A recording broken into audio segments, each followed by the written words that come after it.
아, 예. 우리 추석 명절 앞두고 주말에 벌초도 해야 되고 또 이웃 간에 왕래도 많이 해야 되는데 오늘 이렇게 토요일 아침에 한 자리 해주셔서 정말 감사하다는 말씀을 드립니다. 아, 근데 우리 근데 먼저 북구에 우리 김정재 의원님도 오셨습니다. 예, 큰 박수로 환영해 주십시오. 예. 그리고 우리 북구의 노의원인데 원래 무용법 출신거 다 아시죠? 우리 연규식 의원님도 오셨습니다. 예.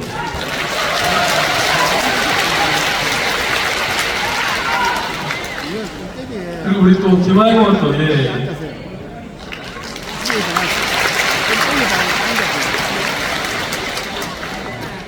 제가 우리 남부 당협의 주요 당직자분들은 아까 앞에 와서 인사드렸고 또 스크린에서 이렇게 표기에서 소개를 해드렸습니다.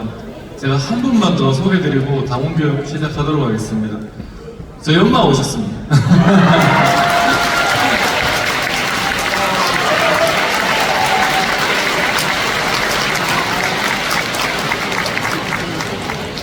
엄마 고맙기 때문에.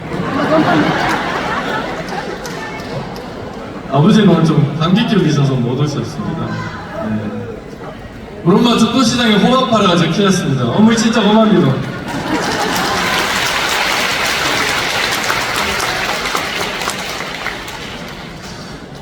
제가 국회의원 처음 되고 그때는 처음에는 2020년이었고요. 그때는 야당이었습니다. 그리고 이제 3년이 지났는데 뭐 국회의원 3년 동안 뭐가 제일 자랑스럽노?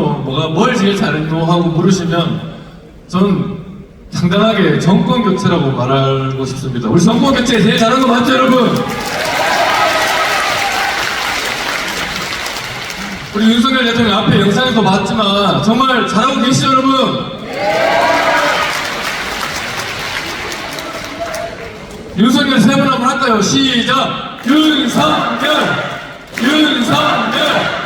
윤석열! 대통령 취임 당일 5월 10일날 취임을 하셨는데요. 이제 한 1년하고 한 서너 달 정도 지났습니다. 아직 뭐 얼마 지나지 않았고요. 지난 문재인 정부 당시를 생각해보면 우리가 87년부터 이 5년 단임제 대통령 선거를 했습니다. 이제 개헌을 해가지고. 그래서 그때마다 5년마다 정권이 바뀐 게 아니고 10년마다 정권이 바뀌었습니다. 꼭 2번씩 정권 재창출하고 그 다음에 정권 교체가 됐거든요. 노태우, 김영삼 한 번 하고 김대중, 노무현 한 번 하고 이명박, 박근혜 한 번 하고 근데 문재인 여기서 끝나버렸습니다. 5년 만에 문재인 정부가 끝난 건 문재인 정부가 그만큼 국민들에게 실망을 많이 줬기 때문이라고 생각합니다.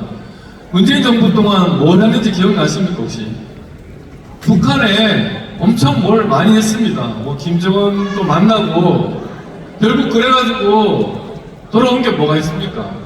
핵하고 미사일만 더 고도화되고 기술 개발만 하고 그리고 또 경제는 어땠습니까? 뭐 소득주도 성장한다고 물가만 잔뜩 올려놓고 그 피해를 지금 우리가 보고 있습니다. 지금 윤석열 대통령은 지난 정부, 문재인 정부의 이 비정상을 바로잡겠다고 비정상의 정상화를 외치고 대통령에 나섰습니다. 그리고 조국 장관 다 아시죠? 자기 자식들은 욕 만들겠다고 입시 서류 조작해가지고 좋은 대학 보내고 남의 자식들은 그냥 적당히 살아라고 그렇게 말하는 아주 위선적인 사람입니다. 이 조국 장관의 위선적인 행태에 우리 국민들이 분노했고 그 조국 장관과 맞선 당시 검찰총장이던 윤석열 총장을 우리 국민들이 대통령 하라고 불러냈고 우리 국민의힘에 입당하게 했고 그래서 국민의힘 대통령 후보로 만들었고 대통령으로 만들었습니다. 5년 만에 정권 교체를 만든 건 우리 국민이고 우리 당원이고 우리 윤석열 대통령입니다. 여러분 정말 1년 전이지만 대통령 잘 뽑았죠 여러분?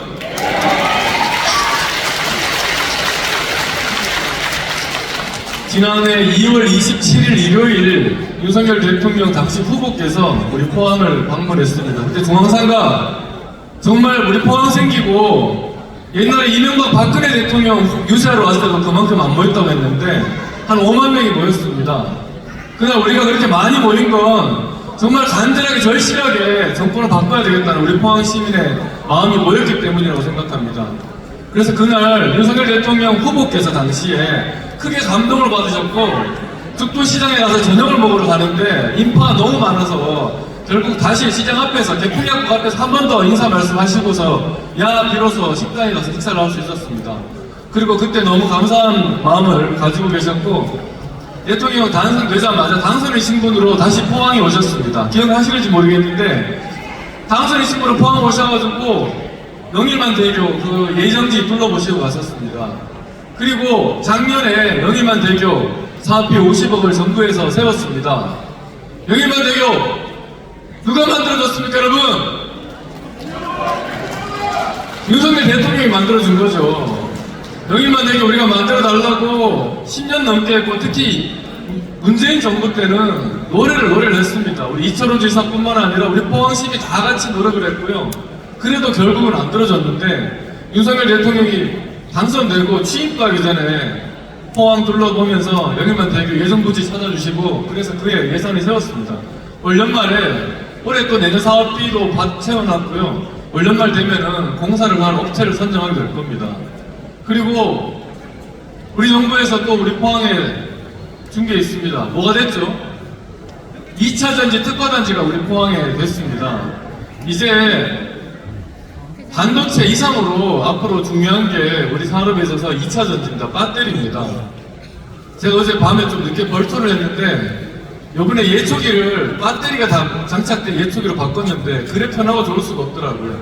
앞으로 뭐 자동차뿐만 아니라 우리 생활의 모든 제품들이 배터리가 장착된 제품으로 앞으로 바뀌게 될 거고 배터리의 성장성은 앞으로도 꽤 오랫동안 이어질 겁니다. 그래서 우리 포항에 포스코 퓨처엠이나 에코프로 비롯한 세계적인 그 배터리 소재 업체들이 지금 이 공장을 지었고 앞으로 더 많이 지을 겁니다. 특화단지까지 지정됐기 때문에 여기에 국내 기업뿐만 아니라 해외 기업들도 앞으로 몰려들고 있습니다. 이제 땅이 부족해서 오히려 지금 땅을 넓히는데 지금 우리 포항시에서 고생을 하고 있습니다. 그리고 오늘 신문도 보셨겠지만 우리 블루벨리 산단에 1조 5천억짜리 그 데이터 센터, 글로벌 데이터 센터가 들어온다고 하는데요. 그게 뭐냐 그러면 여러분 우리 맨날 카카오톡하고 유튜브 하시잖아요. 거기 보면은 수많은 데이터가 하루에도 뭐 엄청 많은 데이터가 생성이 됩니다. 그 데이터를 어딘가 모아둘 큰 컴퓨터가 모여있는 그런 공장이 필요한데 그걸 데이터 센터라고 하는데요.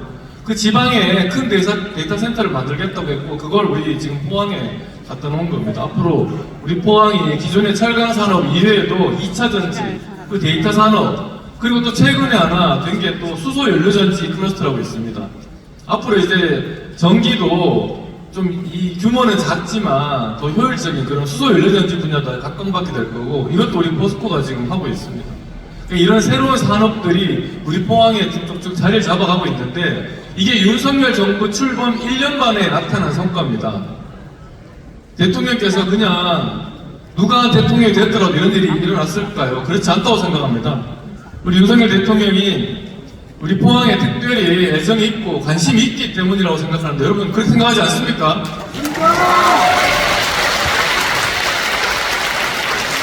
그리고 앞에 영상에도 보셨겠지만 한미일 삼각 공조를 굳건히 다졌습니다. 지난 정부에서 문재인 대통령은 그렇게 중국 좋아하더니 결국 중국 가서 혼자 밥만 먹었습니다만 오히려 미국하고 중국하고 등거리 외교를 한다고 오히려 미국하고 멀어지고 일본은 아예 반일 죽창가라고 하면서 마치 적성국가처럼 취급하고 그래서 우리가 한반도가 우리 대한민국이 사실 농부가의 외톨이가 되었습니다. 아무도 인정해주지 않고 친구도 없고 이런 어리석은 외교를 왜 한단 말입니까? 우리가 이 한반도에서 우리 국민의 생명과 재산을 지키려면 우리는 가장 든든하고 가장 힘이 센 미국과 일본이라는 좋은 친구를 더 친하게 사이좋게 지내야 되는 게 상식인 겁니다. 우리가 미국과 일본하고 멀어지는데 어떻게 우리가 안보를 지킬 수 있으면 우리 경제를 튼튼히 할 수 있는단 말입니까? 이런 기본적인 원칙조차 무시하고 망각하고 북한과 중국에 더 가깝게 가려고 하는 것은 정말 우리 국민들을 위험에 빠뜨리는 일이고 우리 경제를 노탄에 빠지게 할 일입니다. 이걸 바로잡은 게 우리 윤석열 대통령이고요. 일본하고는 물론 우리 과거에 불편한 역사도 있습니다. 일본이 우리한테 제대로 사과할 게 있다면 또 사과해야겠죠. 하지만 그렇다고 천년만년 일본하고 원수처럼 사는 게 우리한테 이로울까요? 그렇지 않습니다. 반일이 중요한 게 아니고 저는 그 길, 일본을 넘어서는 게 중요하다고 생각합니다. 특히 요즘 우리 젊은 친구들은 일본에 대한 열등감이 전혀 없습니다. 일본이 우리보다 잘 사는지, 우리보다 강한지 그렇게 생각하지 않습니다. 우리가 일본보다 오히려 낫다고 생각하고 있고요. 그러니까 이미 우리 젊은이들은 일본에 대한 반일 감정 이런 게 없습니다. 대등하게 생각하고 있고 오히려 우리가 앞서고 있다고 생각하고 있습니다. 일본에 대해서 언제까지 이렇게 뭔가 열등감 가지고 일본에 대해서 계속 끝없이 사과만 받아내려는 이런 태도로는 우리 국가에 도움이 될 게 없습니다. 일본과도 교류와 협력을 더 강화해 나가야 되고 있고요. 경제뿐만 아니라 안보 면에서도 적극적으로 앞으로 협력해야 한다고 생각을 합니다. 이걸 바로 잡은 게 정상화한 게 우리 윤석열 대통령 아닙니까? 여러분 윤석열 대통령 정말 외교도 잘하신 거 맞죠?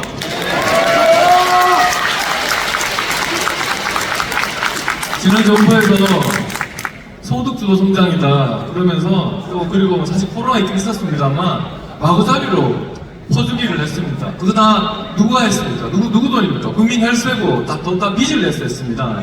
빚을 내서 하다 보니까 그 빚을 누가 갚아야 되냐? 이래서도 우리 청년들이 갚아야 되는 겁니다. 그래서 지금 윤석열 대통령은 그런 방만한 국가 운영을 이제 좀 정리를 하겠다. 그래서 국가 재정을 건전하게 만들겠다고 해서 그런 퍼주기 예산을 하지 않겠다고 선언하셨고요. 그래서 조금 어떻게 보면은 각 지역별로 사업이 좀 줄어든다고도 볼 수 있는데, 하지만 이번에 우리 문재인 정부 때 너무 벌려놨던 국가 재정을 좀 알뜰살뜰 바꾸지 않으면 우리 경제가 더 위험해지고 앞으로 우리 그 빚을 고스란히 우리 후손들이, 우리 청년들이 갚아야 되기 때문에 조금 힘들지만 지금 얼띠졸라매자고 하고 있습니다. 그래서 외교도 똑바로 바로잡고 국가 재정도 똑바로 잡고 우리 윤석열 대통령 열심히 하고 있으니까 우리 당원 동지 여러분들이 대통령 잘하시라고 응원해 주시고, 우리 포항 정부뿐만 아니라 저기 외지에 나가 있는 우리 자제들한테도 우리 대통령 잘하고 있다고 꼭 말씀 많이 해주셔서 다음 총선에도 우리가 반드시 승리해서 윤석열 정부가 완벽하게 정권 교체할 수 있도록 그렇게 해주셔야 될 것 같습니다. 같이 힘 모아 주시겠습니까? 내년 총선 꼭 승리해야 됩니다. 총선 승리해야 윤석열 정부의 정권 교체가 완성이 됩니다.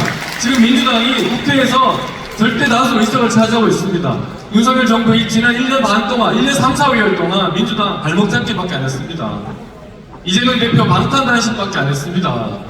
우리가 내년 총선에서 압도적으로 이겨야 이 정권 교체가 완성이 되고 윤석열 대통령이 똑바로 제대로 힘받아서 일할 수 있습니다. 다 같이 모아서 내년 총선에 꼭 승리할 수 있도록 당원 여러분, 동지 여러분들이 힘 모아주시기 바랍니다. 해줄 수 있겠습니까, 여러분? 고맙습니다. 지금까지는 제가 당원별 시간이었고, 조금 있다가 다시 영상 몇 개 보시고 또 제가 그동안 의정 활동한 것 보고 좀 드리도록 하겠습니다. 고맙습니다. 네, 여러분 다시 한번 큰 박수와 함성 부탁드리겠습니다. 김병모! 김병모! 김병모! 윤석열! 윤석열! 윤석열! 여러분 다시 한번 큰 박수와 함성을 부탁드리겠습니다. 계속해서 기념사진 촬영이 있도록